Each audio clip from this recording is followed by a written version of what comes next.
বন্ধুরা আজকে বানাবো হচ্ছে দুধের ক্ষীর।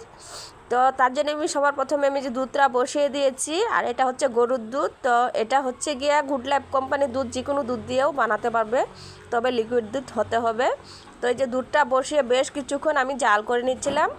তো এই যে আধা ঘন্টা জাল করার পর দুধটা কিন্তু অনেকটাই গাঢ় হয়ে গেছে আর অনেক সর পড়ে গেছে। তার মধ্যে এখন আমি আমার স্বাদ অনুসারে চিনিটা অ্যাড করছি। কেউ কম খায়, কেউ বেশি, তো তোমাদের পছন্দ মতো চিনিটা দিবে। তবে আমাদের ঘরে একটু চিনি বেশি খায়, তাই একটু বেশি চিনি দিয়ে দিচ্ছি। এখানে কিছু আর দেওয়া হয়নি এখন অবধি, তো শুধু দুধটাকেই কিন্তু আমি খুব গাঢ় করে নিয়েছি।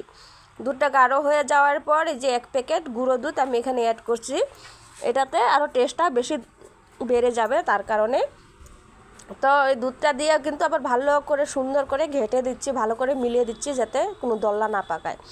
আর এই যে গুঁড়িটা এখন দিচ্ছি, দেখতে পারছো তোমরা, তো এটা 2 চামচের মতন চাউল গুঁড়িটাকে আমি ফ্রাই করে রেখে দিয়েছিলাম আগের থেকে। তো সেটা অল্প অল্প করে দিচ্ছি আর মিলাচ্ছি, একসঙ্গে দিলে কিন্তু দলা পেকে যাবে। তারপরে যে ভাজা নারকেল, এটা আগের থেকে ভাজা ছিল নারকেলটা, সেই নারকেলটা আমি কিছুটা দিয়ে দিচ্ছি এখানে, যাতে ক্ষীরের টেস্টটা দ্বিগুণ হয়ে যায়।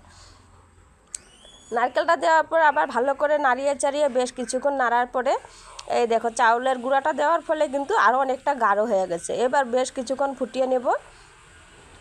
দেখো দেখতে দেখতে কিন্তু ফুটিয়ে নিয়েছি, অনেকটা গাঢ় হয়ে গেছে। এর মধ্যে 1 চামচের মতন আমি ঘি অ্যাড করছি। এটাকে আর খুব বেশি আর বসিয়ে রাখবো না, এখন নামিয়ে দেব।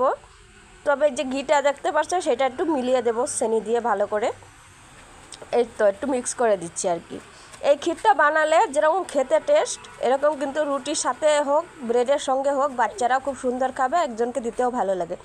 তো দেখো আমার 1 লিটার দুধ, তো দেখো এই যে 1 বাটি ক্ষীর হয়ে গেছে। তো আমার ভিডিও যদি ভালো লাগে লাইক কমেন্ট শেয়ার করবে। ইউটিউব থেকে দেখলে অবশ্যই সাবস্ক্রাইবটা করে রেখো পরবর্তী